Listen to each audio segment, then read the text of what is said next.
উত্তপ্ত সূর্যের নিচে আল্লাহ আপনার সামনে দাঁড়িয়ে আল্লাহ 2 রাকাত সালাতুল ইস্তিসকা আদায় করলাম। আয় আল্লাহ, আমাদের গুনাহের কারণে আয় আল্লাহ আপনি আমাদের উপর শাস্তি আরোপ করেছেন। আয় আল্লাহ, আমাদের গুনাহের কারণে দুনিয়ার মধ্যে বিপর্যয় প্রকাশ পেয়েছে। আয় আল্লাহ, আমাদের গুনাহ থেকে আমরা তওবা করার উদ্দেশ্যে আয় আল্লাহ আপনার সামনে হাজিরা দিয়েছি। আয় আল্লাহ, মেহেরবানি করে আমাদের সালাতুল ইস্তিসকাকে আপনি কবুল ও মঞ্জুর করে নেন। আয় আল্লাহ, দেখেন আপনার বান্দারা আয় আল্লাহ যারা এই মুহূর্তে আয় আল্লাহ আরামের রুমে আয় আল্লাহ এসি রুমে বসে থাকার কথা, আয় আল্লাহ তারা উন্মুক্ত ময়দানে এসে আল্লাহ আপনার কাছে রোনাজারি করছে। আয় আল্লাহ, মেহেরবানি করে আল্লাহ আপনার কাছে মুমিনের চোখের পানির দাম অনেক। আয় আল্লাহ, মুমিনের চোখের পানির বদৌলতে আয় আল্লাহ আপনি আমাদের প্রত্যেকের জিন্দেগীর সমস্ত গুনাহ খাতাকে মাফ করে দেন। আয় আল্লাহ, মেহেরবানি করে আমাদের প্রত্যেকের জিন্দেগীর সমস্ত গুনাহ খাতাকে মাফ করে দেন। আয় আল্লাহ, আমাদের গুনাহের কারণে আমাদের উপর যে বিপর্যয় নেমে এসেছে, আয় আল্লাহ মেহেরবানি করে আমাদের তওবা এবং ইস্তিগফারের ওসিলায় আমাদের সেই অবস্থার পরিবর্তন আপনি ঘটায় দেন।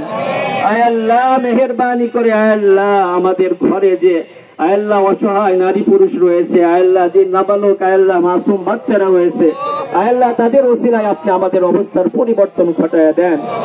আয় আল্লাহ, আপনার অনেক মাখলুক আয় আল্লাহ যারা আমাদের মতো গুনাহগার নয়, আয় আল্লাহ সেই সমস্ত গবাদি পশুর ওসিলায় আয় আল্লাহ আপনি আমাদের অবস্থার পরিবর্তন ঘটায় দেন। আয় আল্লাহ, মেহেরবানি করে আয় আল্লাহ যুগে যুগে যখনই আল্লাহ বিপর্যয় মহামারী এসেছে, আল্লাহ আপনার মুমিন বান্দারা আপনার কাছে আয় আল্লাহ ধর্ণা দিয়েছে, আয় আল্লাহ আপনার দরবারে হাজির হয়েছে। আল্লাহ সেই সুন্নতকে জিন্দা করতে আমরা এখানে একত্রিত হয়েছি। আয় আল্লাহ, আপনি যেমন আমাদের পূর্ববর্তী অনুসারীদেরকে সাহায্য সহযোগিতা করেছেন, আয় আল্লাহ সেইভাবে আমাদের উপর আপনি রহমতের চাদর বিছায়া দেন। আয় আল্লাহ, আমাদের প্রত্যেককে আপনি রহমতের চাদর দ্বারা আয় আল্লাহ আবৃত করে দেন। আয় আল্লাহ, আমাদের উপর আয় আল্লাহ আপনি রহমতের ছায়া বিস্তার লাভ করে দেন। আয় আল্লাহ, আমাদের সকলকে আপনার রহমতের আশ্রয় নেওয়ার তৌফিক দান করেন। আয় আল্লাহ, আমরা গুনাহগার, আয় আল্লাহ আমরা গুনাহগার, আমরা ক্ষতকার। আয় আল্লাহ, আমাদের গুনাহের কোনো সীমা নাই। আয় আল্লাহ, আমরা যতই গুনাহ করি না কেন আপনার রহমতকে আমরা ডিঙ্গায় যেতে পারবো না। আয় আল্লাহ, আমরা যদি আকাশ পরিমাণ গুনাহ করি, আয় আল্লাহ আপনার রহমত তার চাইতে শত সহস্র গুণ লক্ষ গুণ বেশি।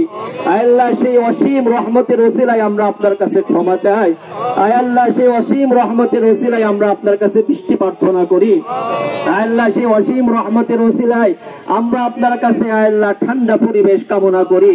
আয় আল্লাহ, এই গরমের কারণে আয় আল্লাহ আমাদের দেশের অনেক নলকূপের পানি আয় আল্লাহ ভূগর্ভের মধ্যে চলে গেছে। আল্লাহ, মানুষ পানি পান করার জন্য পানি পাচ্ছে না। আয় আল্লাহ, এমন অনেক নিরীহ অসহায় মানুষ রয়েছে আল্লাহ যাদের পান করার উপযুক্ত পানি তাদের ঘরে নাই। আয় আল্লাহ, পানি মানুষের মৌলিক অধিকারের একটি অধিকার। আয় আল্লাহ, মেহেরবানি করে আল্লাহ আপনার সেই বান্দাদের দিকে তাকিয়ে আল্লাহ আপনি আমাদের সকলের জন্য পানির ব্যবস্থা করে দেন। আয় আল্লাহ, মেহেরবানি করে আমাদের পরিবেশকে আপনি শীতল এবং ঠান্ডা করে দেন। আয় আল্লাহ, যে গুনাহের কারণে আমরা আমাদের পরিবেশকে গরম করেছি, আয় আল্লাহ আপনার রহমত দ্বারা সেই পরিবেশকে আপনি শীতল করে দেন। আয় আল্লাহ, মেহেরবানি করে আপনি আমাদের নামাজকে কবুল ও মঞ্জুর করে নেন। আয় আল্লাহ, আমরা আপনার কাছে তওবা ইস্তিগফার করছি। আয় আল্লাহ, আজকে প্রকাশ্যে আমরা তওবা করছি আপনার কাছে। আয় আল্লাহ, যে গুনাহের কারণে আপনি আমাদের প্রতি নারাজ হয়েছেন সেই গুনাহগুলো আর কখনোই আমরা করব না। আয় আল্লাহ, মেহেরবানি করে আমাদের সকলকে এই তওবার উপর স্থির এবং অবিচল থাকার তৌফিক দান করেন। আয় আল্লাহ, মেহেরবানি করে যে গুনাহের কারণে আল্লাহ আজকে আমাদের এই জীবনে বিপর্যয়, আমাদের দেশে বিপর্যয় নেমে এসেছে, আয় আল্লাহ মেহেরবানি করে সেই গুনাহগুলো আপনি আমাদের প্রত্যেকের আমলনামা থেকে একেবারে বিলুপ্ত করে দেন। আয় আল্লাহ, আমাদের প্রত্যেকের আমলনামাকে আপনি গুনাহ থেকে পাক